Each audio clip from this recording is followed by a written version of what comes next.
Buenas tardes a todas y a todos, muchas gracias. Señora Ministra, a todas las compañeras del Ministerio por honrarme con esta invitación, a la Agencia de la Cooperación Española, a la Fundación Eber también, que colaboraron para que fuera posible esta visita. Seguramente, como yo, algunos de ustedes tendrán sueño, porque venimos ahí como invirtiendo mucha energía, mucha neurona, digamos, y también mucha afectividad en poder comprender muchas de estas reflexiones que nos fueron compartiendo durante el día de hoy, y porque también, como dijeron antes, los datos no alcanzan, ¿no? Cuando hablamos de género no solo estamos hablando de ideas y de propuestas, sino que también estamos hablando de creencias que están profundamente internalizadas en nuestras historias y que forman parte de nuestros afectos, que forman parte de nuestras emociones, y por eso no alcanza muchas veces con un concepto o con una estadística para conmoverlas, ¿no? Esta distancia entre las ideas y las creencias hace que sea cada vez más desafiante hablar sobre estos temas para que de algún modo podamos movilizar un poco de nuestras creencias y no quedarnos con la idea de que con pensar que somos igualitarios efectivamente lo estamos siendo en nuestras prácticas cotidianas, ¿no? Creo que el mayor desafío para quienes intentamos comunicar algunas de estas reflexiones es complementar esta producción de datos, de estadística, de información contundente, de una mirada científica, informada sobre todas estas relaciones que queremos transformar, es al mismo tiempo buscar la manera de movilizar aquellos afectos que hacen que todavía no estemos en las condiciones de igualdad que hace ya varias décadas nos venimos proponiendo a través de las políticas públicas, de las políticas de cooperación internacional, del activismo, de la militancia. Ya de por sí, cuando me presentaron como experto internacional en masculinidades, dije, ¿y esto qué será, no? Lo tengo que poner en la biografía de Instagram. Un título como pomposo. Y encima pararse a aplaudir ya era como un montón. Y pensaba un poco en esto de cómo también naturalizamos ciertos privilegios, ¿no? Vos traías la escena del aeropuerto. Y yo les traigo otra escena del aeropuerto que viene también a discutir un poco qué es esto del experto internacional en masculinidades.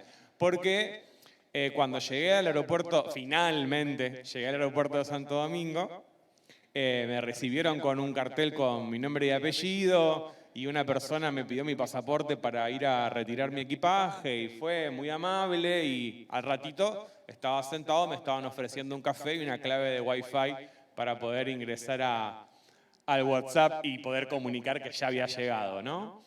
Ahora, unas horas antes, cuando llegamos al aeropuerto de Panamá, después de todos los retrasos que tuvimos, que fueron problemas meteorológicos en Argentina, debo decirlo, no fue responsabilidad de nadie, más que de las inclemencias climáticas y de una niebla muy espesa que no permitía despegar.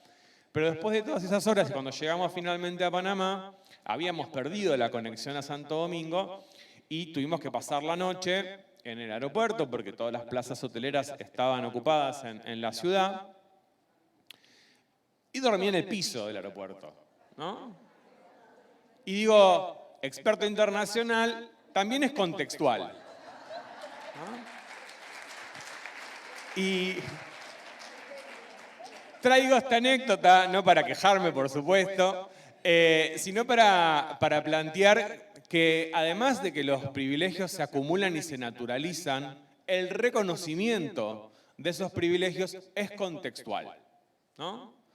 Y eso es importante también que lo tengamos en cuenta para poder ver qué otras dimensiones se interseccionan con el género, ¿no? Que tienen que ver con nuestra pertenencia étnico-racial, con nuestra posición de clase, generacional, con nuestra nacionalidad, con tener o no algún tipo de discapacidad, con nuestras orientaciones y prácticas e identidades sexuales. Es decir que eso que se llama el enfoque interseccional también va a ser a cómo se den o no esos privilegios en contextos concretos.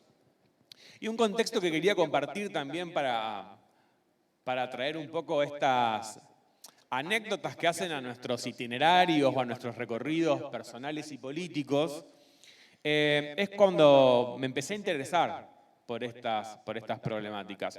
Que no fue desde el campo de las masculinidades. Yo no sabía ni lo que significaba esto de las masculinidades, de las nuevas masculinidades, no había leído nada al respecto, pero en mi recorrido personal, mis mayores complicidades afectivas, cotidianas, fueron con mujeres.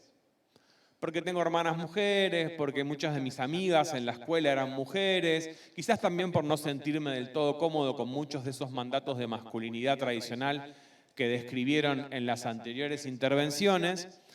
Y en el año 2000 decido estudiar ciencia política. Cuando termino la secundaria, me anoto en la carrera de ciencia política y leo a Aristóteles, a Rousseau, no de manera crítica, no identificando y criticando su carácter androcéntrico, sino naturalizándolo como los padres de la ciencia política, ¿no? Que no se tomaban licencia tampoco, por supuesto. Y, claro, en un momento empiezo, además de estudiar ciencia política, a decidir organizarme y a participar del movimiento estudiantil en mi universidad, en un momento donde había un fuerte recorte del presupuesto para la educación pública y también de las jubilaciones para trabajadores y trabajadoras del Estado. Y en ese momento, digamos, donde coinciden un poco mi voluntad de empezar a estudiar sobre estos temas y mi voluntad de empezar a organizarme, empiezo a conocer lo que eran los encuentros nacionales de mujeres en nuestro país.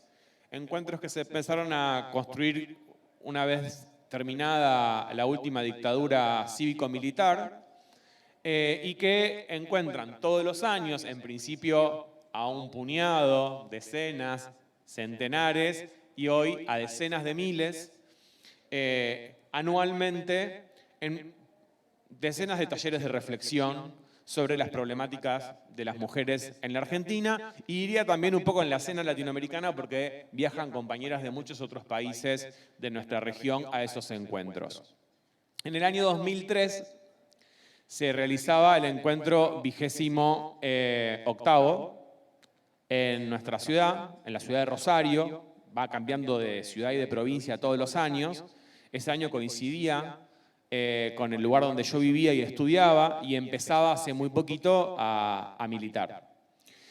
Y una compañera viene a almorzar a la casa de mi familia un domingo y me dice, bueno, yo ya me tengo que ir porque me voy al encuentro de mujeres. Y digo, ¿y eso qué es? Bueno, y me empezó a contar todo esto que yo les acabo de comentar a ustedes. Dice, ¿y podemos ir? Y no, me dice, mirá, todos los talleres del encuentro son para mujeres. Bueno, ya con los años se ha ido ampliando a otras identidades del universo de las diversidades y las disidencias, pero en ese entonces me dice, esto es un encuentro para mujeres. Ahora, la movilización del día final es una movilización pública. Yo voy a eso ahora, ¿por qué no venís?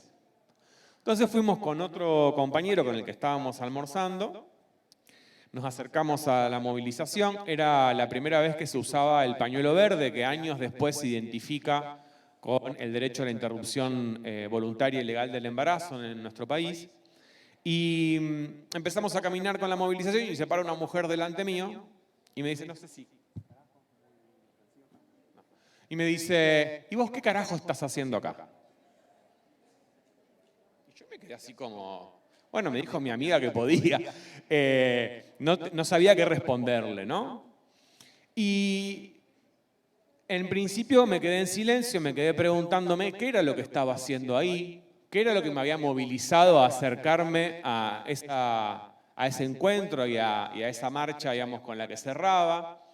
Y me quedé pensando también en cómo cuando las mujeres, cuando los feminismos nos interpelan a los varones, en muchos casos tendemos a victimizarnos, ¿no? Y yo me podría haber ido de esa escena diciendo, al final las feministas odian a los hombres, yo que venía con buenas intenciones fui rechazado, me vuelvo a mi casa y no hago más nada para luchar por la igualdad. Y sin embargo, Bueno, ya pasaron casi 20 años de esa escena y sigo invirtiendo tiempo y cabeza en estas temáticas porque creo que los varones nos tenemos que preguntar, y perdón por el exabrupto, ¿qué carajo estamos haciendo para contribuir a la igualdad? ¿Qué es lo que efectivamente podemos hacer los varones, las masculinidades, para aportar a este mundo donde la igualdad sea cotidiana, sea plena, sea efectiva? Después de todo ese tiempo, cada vez me fui como involucrando más y dije, bueno, yo tengo que conocer por qué esta compañera me interpeló de esta manera. ¿Por qué soy leído, digamos, como un cuerpo intruso en esta movilización? ¿Y qué es lo que yo en todo caso puedo aportar si no es participar de lugares donde efectivamente no había sido convocado más allá de la voluntad de mi amiga? Y ahí es donde empezamos a leer un poco sobre el tema, a hablar con otros varones. Convocamos a un primer encuentro que era taller de reflexión para aquellas personas que se identifican como varones. Esa era un poco la formulación, ¿no? Y cuando vinieron unos 15, 20 compañeros a un centro cultural, a ese taller, lo primero que nos preguntamos fue, bueno, ¿por qué vinieron? ¿Qué es ser varón? Silencio. Todos los que habían venido habían respondido a la consigna de que ese era un taller para varones, por lo tanto se identificaban varones y estaban ahí. Pero cuando les preguntamos qué significaba ser varón para ellos, ninguno podía contestarlo. Hasta que dijeron, bueno, pero me preguntás, ¿qué significa ser varón para mí o para la sociedad? ¿Qué significa ser varón para mí o para la cultura? Y de esa manera, desde una simple pregunta, que parecía bastante obvia, empezó a aparecer la diferencia entre la heterodesignación, es decir, cuando nos designan desde la externalidad y nos dicen qué somos y cómo debemos ser, y la autodesignación, que es cómo yo me defino y me nombro en mis propios términos. Hasta esa pregunta, estos varones, entre los cuales me incluyo, no habíamos pensado qué significaba para nosotros ser varones, sino que seguíamos una serie de mandatos que de algún modo de encarnarlos, de poder desplegarlos, de poder actuarlos, iban a hacer que otras personas nos reconocieran como varones. Todas estas primeros talleres, encuentros, espacios de formación, de sensibilización, fueron de algún modo como multiplicándose. Eso que nació en la ciudad de La Plata se llevó adelante en varias otras ciudades de nuestro país. Hizo que del 2009 al 2012 surgieran otros 6 colectivos de varones que nos juntamos en el primer encuentro nacional de colectivos de varones en el año 2012, que desde otros países de la región nos empezaron a preguntar de qué se trataba esta experiencia y empezaron a armar experiencias similares al punto que el encuentro dejó de ser nacional para ser latinoamericano y dejó de ser de colectivos de varones, solo para quienes estuvieran organizados en ese tipo de dispositivos, para hacer encuentros latinoamericanos de varones antipatriarcales, porque esa denominación que habíamos empezado a utilizar un poco intuitivamente en el año 2009, había pasado a ser la forma en que muchos otros varones encontraban nombre a lo que querían aportar. Y al mismo tiempo tenía que preguntarme por qué una carrera como ciencia política, que se supone que su objeto de estudio son las relaciones de poder, no se preguntaba nada en relación a las relaciones de género, ¿no? Que son las relaciones más primarias entre las relaciones de poder, aquellas que nos constituyen desde el momento en que nacemos. Y creo que estos recorridos desde el activismo y desde los estudios, desde la investigación, fueron de algún modo nutriendo una voluntad de responderle a esa mujer que nunca supe cómo se llamaba, ni quién era, ni en qué organización participaba, por qué me sigo aferrando a su pregunta y por qué me resulta una pregunta profundamente pedagógica. Y uno diría, ¿cómo pedagógica? Si prácticamente te pegó un cachetazo en el medio de la vía pública, ¿no? Profundamente pedagógica porque fue incómoda. Y porque cuando estamos cómodos nos quedamos en el lugar en el que estamos y cuando estamos incómodos nos movemos. Y yo creo que lo que tenemos que hacer los varones en relación a estos temas es empezar a incomodarnos un poquito más para empezar a movernos un poquito más.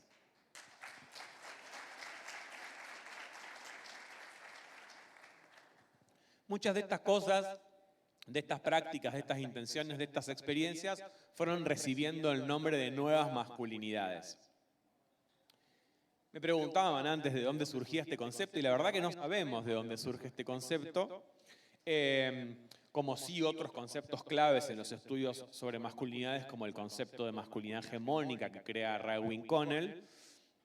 Pero el concepto de nueva masculinidad es como bastante, no tiene frontera, ¿no? No tiene frontera, no es muy asequible, no es muy preciso. No hay autorías que se lo arroguen como de su autoría, precisamente. Y sin embargo circula muchísimo ese concepto.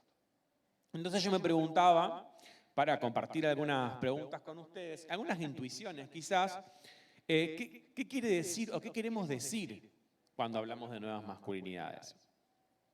Y yo creo que en principio, más o menos conectados o conectadas con esta agenda, más o menos años de estudios, de trayectorias o de interrogaciones en relación a esta agenda, hay una intuición que podemos compartir y que tiene que ver que si reivindicamos, si deseamos, si buscamos, si anhelamos nuevas masculinidades, es porque hay algo en las masculinidades que está mal, ¿no? Que es necesario cambiar.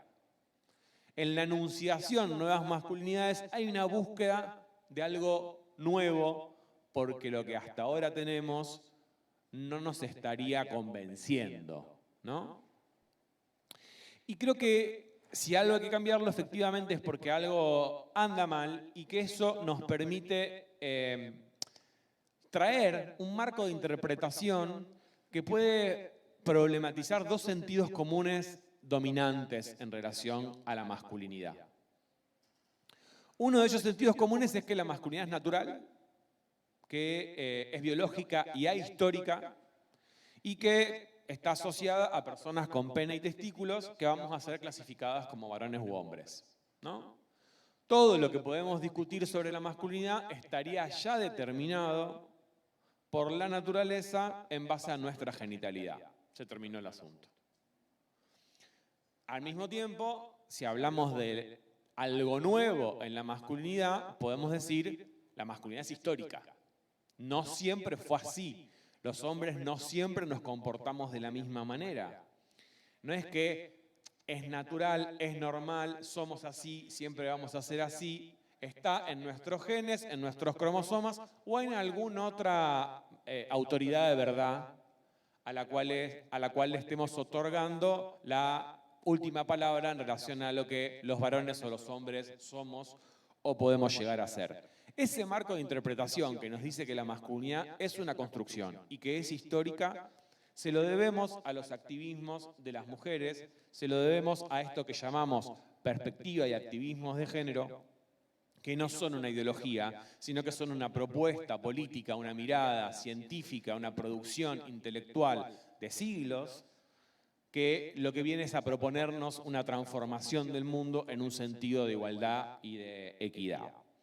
¿Qué es lo que anda mal entonces de la masculinidad? ¿Para quiénes es que algo anda mal en la masculinidad? En principio yo hago una diferenciación, que ahora no me voy a explayar demasiado en términos conceptuales o epistemológicos, que tiene que ver con la masculinidad en singular. Yo estoy hablando, como han escuchado, qué hay de malo con la masculinidad, cómo la masculinidad se construye. Y me refiero a la masculinidad en singular porque es una norma, es un mandato que viene a regular y disciplinar las formas en las que debemos comportarnos los varones, a qué horizontes tenemos que llegar para ser dignos, merecedores del reconocimiento de la masculinidad, ¿no? Hombre, hombre. Nos decían hombre de verdad. Porque ni siquiera ya alcanzaría con que digan que somos hombres al nacer, sino que además hay que actuarlo permanentemente y rectificarlo fundamentalmente a los ojos de otros hombres. Porque somos los hombres los que nos otorgamos y nos sacamos el carnet de la masculinidad en la competencia entre nosotros, por ejemplo, por el lugar donde aparcar, ¿no? Y tengo una muy mala noticia, sobre todo para los varones. Nunca se llega a ser hombre. nunca se llega a ser lo suficientemente hombre para que el reconocimiento de esa masculinidad los tengamos de una vez y para siempre. Basta con que yo me cruce un poco las piernas, basta con que me ponga un aro, basta con que hable agudo para que me saquen el carnet que me otorgaron algún día. A la masculinidad hay que ratificarla y que actuarla de manera permanente y fundamentalmente ante nuestros pares varones. Simón de Beauvoir decía, no se nace mujer, se llega a serlo. Yo digo, muy lejos de Simón, no se nace varón, pero tampoco se llega a serlo, ¿no? Es una mala noticia, pero tenemos que asumirla, ¿no? Demostrar masculinidad está íntimamente asociado, en el marco de una cultura machista y patriarcal, a demostrar autosuficiencia, racionalidad, autoridad, potencia, poder. En síntesis, la masculinidad como mandato está asociada al ejercicio de aquellos atributos necesarios para acceder, para sostener y, en lo posible, para ascender en posiciones de jerarquía, ¿no? Y lo que tenemos que asumir también es que esas posiciones de jerarquía, y sobre todo aquellas que estamos reflexionando en términos de jerarquías en las relaciones de género, son relaciones, siempre son en relación a otros, siempre son en relación a otras a las quienes les vamos a estar asignando una posición subordinada. Y esas relaciones de jerarquía son injustas, son dañinas, cercenan oportunidades, coartan libertades, violentan nuestras autonomías y provocan situaciones de discriminación, de exclusión y de padecimiento. Y esto afecta a muchos sujetos. No solo tiene que ver con la problematización de cómo afecta a las mujeres, aunque sea nuestro punto de partida, ¿no? Y aunque sea nuestro horizonte en términos de llegada, de transformación de relaciones más igualitarias. Pero también tenemos que poder conversar con los varones y conversar entre varones muchas de las otras consecuencias que generan estas relaciones jerárquicas, que afectan a aquellas masculinidades que nos acercan a esta norma o a este mandato de masculinidad más hegemónico, como suele denominarse, por diferentes factores, no solo porque puede haber masculinidades no heterosexuales o puede haber transmasculinidades. También porque, como decíamos antes, esas posiciones de privilegio están ligadas a posiciones de clase, a posiciones étnicas, raciales, generacionales, de discapacidad, y hay una estructura de jerarquías internas entre las masculinidades que es muy cruel para con los varones también. Sobre todo si no tuviste la suerte de estar en el marco de esas intersecciones en las posiciones más privilegiadas. Que incluso para los varones privilegiados, que incluso para esos sujetos más hegemónicos, estas normas y mandatos van a hacerlos vivir, enfermar y morir persiguiendo esa zanahoria, ¿no? Persiguiendo esa ratificación de que son varones, ¿no? Estas conductas temerarias que hacen que los varones vivamos en promedio 7 años menos que las mujeres, que los varones jóvenes tengan una tasa de suicidio 3 veces mayor que la de las mujeres, que tengamos este alto protagonismo en los accidentes letales de tránsito, es decir, que se muere por ser varón, ¿no? Es decir, para ser varón y a consecuencia de ser varón, ¿no? En ese sentido, como decía Luis, la masculinidad funciona como un factor de riesgo. Y esto, por supuesto, también es importante ponerlo en relación con las mujeres, con las feminidades que son socializadas para esa posición subordinada, que se trata fundamentalmente de ser socializadas para nunca resultar amenazantes para nuestros privilegios.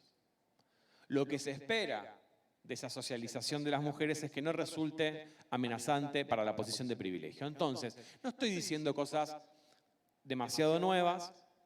Lo que quiero decir es que estas reflexiones y estas preguntas hay que leerlas en contexto y que venimos atravesando un contexto que tiene que ver con una fuerte interpelación a la masculinidad como mandato productor y reproductor de relaciones de desigualdad y de violencia.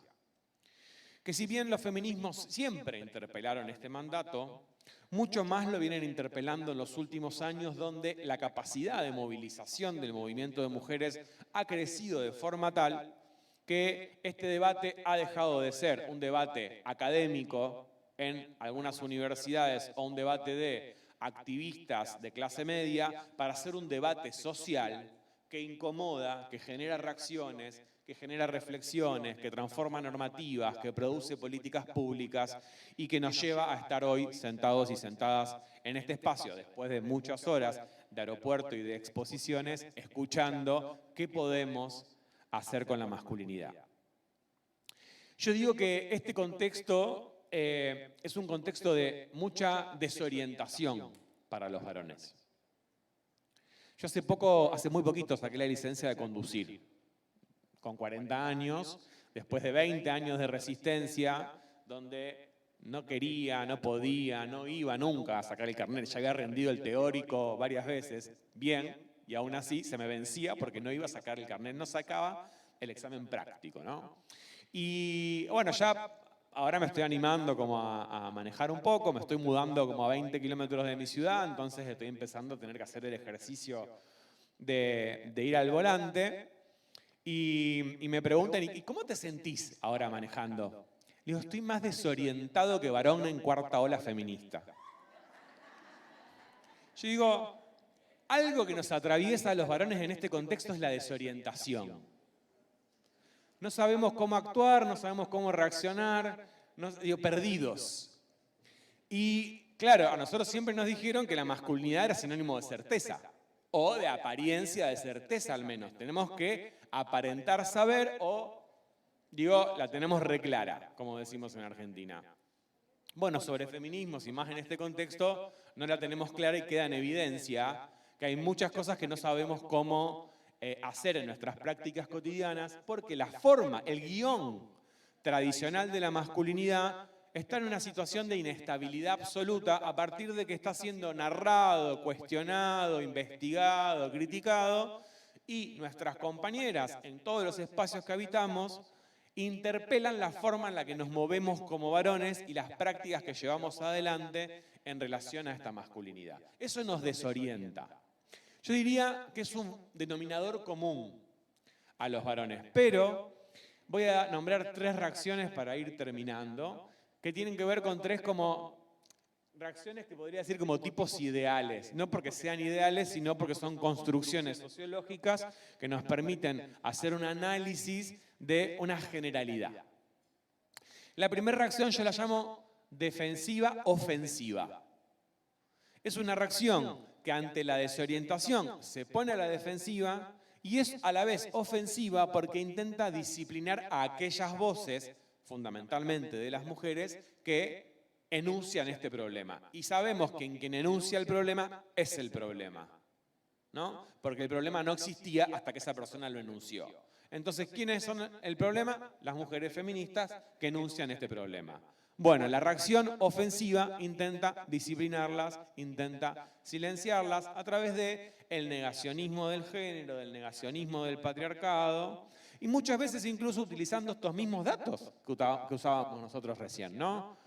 Los varones morimos 7 años antes que las mujeres, los varones nos suicidamos 3 veces más que las mujeres, esos mismos datos son utilizados por quienes niegan la existencia del patriarcado y dicen entonces que las feministas exageran porque los varones la pasamos peor que ellas. Por eso digo que los datos no alcanzan, sino que además tenemos que hacer una disputa de sentidos en torno a cómo interpretamos esos datos. Porque esos mismos datos son los que nos permitirían dar cuenta de que el patriarcado también tiene mandatos de masculinidad hacia los varones que son nocivos para los varones y para las personas que se relacionan con nosotros, los varones, ¿no? Entonces, esta primera reacción defensiva-ofensiva tiene una variante que es una reacción defensiva elusiva. Ya no es negacionista del patriarcado y del género, pero elude a asumir la propia responsabilidad en el problema que estamos describiendo. Si yo no soy femicida, si yo no soy violador, si yo no soy abusador sexual, entonces yo no soy parte del problema que están describiendo, la violencia son los otros, Yo le doy una palmadita en la espalda a mis compañeras que luchan por sus derechos, pero no tengo nada que ver con el asunto, ¿no? Y esta reacción defensiva elusiva es bastante hegemónica o bastante mayoritaria incluso en los espacios bien pensantes de compañeros que ya no reaccionan negando al género, pero tampoco se ven como sujetos de género que tengan que hacerse responsables de la transformación de sus prácticas cotidianas. Y eso es lo que nos lleva a una tercera reacción, que fundamentalmente de lo que se trata es de salir de la posición defensiva.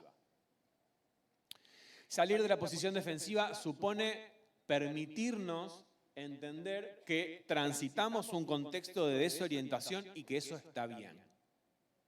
Que no saber qué hacer como varones ante un guión tradicional y hegemónico que está inestable está bien. Que no saber hacer está bien. Que no saber qué decir está bien. Que la masculinidad y la certeza se llevan bien solo en un mundo ficticio y que en el mundo real tenemos un montón de dudas, tenemos un montón de preguntas, tenemos un montón de incertidumbres y que también vale preguntar. ¿Por qué muchos varones jóvenes avanzan en acosar sexualmente a las pibas, a las chicas, en Argentina decimos muchos pibas, con las cuales se quieren vincular sexual o eróticamente? Porque no se animan a preguntarles. Porque no se animan a preguntarles siquiera qué es lo que les gusta, qué es lo que desean, qué es lo que quieren. ¿Por qué existe algo que se llama brecha orgásmica en las relaciones heterosexuales? Donde si los hombres heterosexuales llegan en un 86% al orgasmo, relativicémoslo a la eyaculación, podríamos discutir si eyaculación y orgasmo son lo mismo, pero en esos estudios se plantea como lo mismo, ¿no? Si un 86% de hombres llegan al orgasmo, hombres heterosexuales, pero solo un 40% de las mujeres heterosexuales llegan al orgasmo y se vinculan sexualmente entre sí, ¿por qué hay una brecha? Porque los hombres no preguntamos. ¿Qué les gusta a esas compañeras? ¿Qué desean? ¿Qué les erotiza? Parece que preguntar es exponer que no tenemos la certeza, que no sabemos todo, ¿no? Y que eso nos devalúa en nuestra masculinidad. La pregunta es profundamente humana y es profundamente política, porque es lo que nos permite establecer relaciones, precisamente, y animarnos a escuchar la respuesta, ¿no? Que ahí donde también está un poco el desafío. Bueno, yo creo que ante este contexto de desorientación y de incomodidad que nos provocan estos discursos y estas prácticas, tenemos que evitar estas reacciones defensivas y ofensivas que menosprecian, que disciplinan, que silencian y que violentan en muchos casos a nuestras compañeras, que tenemos que evitar la autocomplacencia y creer que comparándonos con esas expresiones de masculinidad de antaño ya cambiamos lo suficiente porque yo no soy como mi padre ni soy como mi abuelo, entonces yo ya tengo hecha la tarea. Que tenemos que evitar el gerundio escudo, me estoy deconstruyendo, para blindarnos ante cualquier crítica de las prácticas que todavía sigo reproduciendo. Todos y todas nos estamos deconstruyendo y reconstruyendo de manera constante. Ahora que los varones informados por los debates feministas usemos la frase me estoy deconstruyendo para de algún modo seguir teniendo el cheque en blanco y seguir haciendo las cosas mal, total, estoy haciendo el esfuerzo, valórenlo, a que el otro ni siquiera lo hace, también es una forma de eludir la incomodidad y fundamentalmente la responsabilidad que tenemos en este contexto. Abandonar esa posición de comodidad y de silencio que supone dejar de delegar este enorme proceso de cambio social y cultural en nuestras compañeras, asumiendo que tenemos que llevar esta incomodidad a los espacios de conversación entre varones. Ese es el gran desafío y el gran aporte que podemos hacer los varones a las luchas que nuestras compañeras llevan adelante hace décadas. No hablar solo con ellas de cómo empezamos a interesarnos por los feminismos. Llevar esas reflexiones a los espacios entre varones, que son los espacios donde nos damos las mayores licencias para reproducir el machismo con impunidad, porque ahí las mujeres no nos están escuchando. Ese es el gran desafío a la hora de poder erosionar esos pactos de silencio y de complicidad. Y creo que el mayor desafío, y con esto termino, el enorme desafío que tenemos por delante es poder construir políticas comunicacionales, políticas pedagógicas, conversaciones, mensajes que nos permitan a los varones entender que los feminismos, que la perspectiva de género no son una amenaza para los varones. Por lo contrario, son una oportunidad. Y son una oportunidad que la mayoría de nuestros antecesores no tuvieron. Es una oportunidad que tenemos los varones que somos contemporáneos a este movimiento social y político que tiene más fuerza que nunca.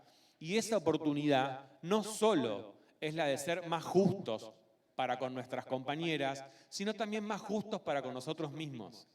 Para que dejemos de vivir persiguiendo el mandato de masculinidad y la ratificación viril por parte de nuestros pares varones y para que empecemos a vivir para ser felices.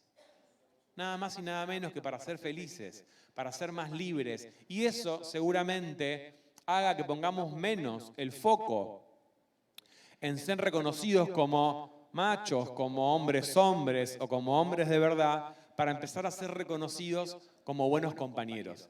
Ahí es donde tenemos que poner el horizonte de nuestras prácticas y de nuestras reflexiones. Bueno, gracias. La seguimos después.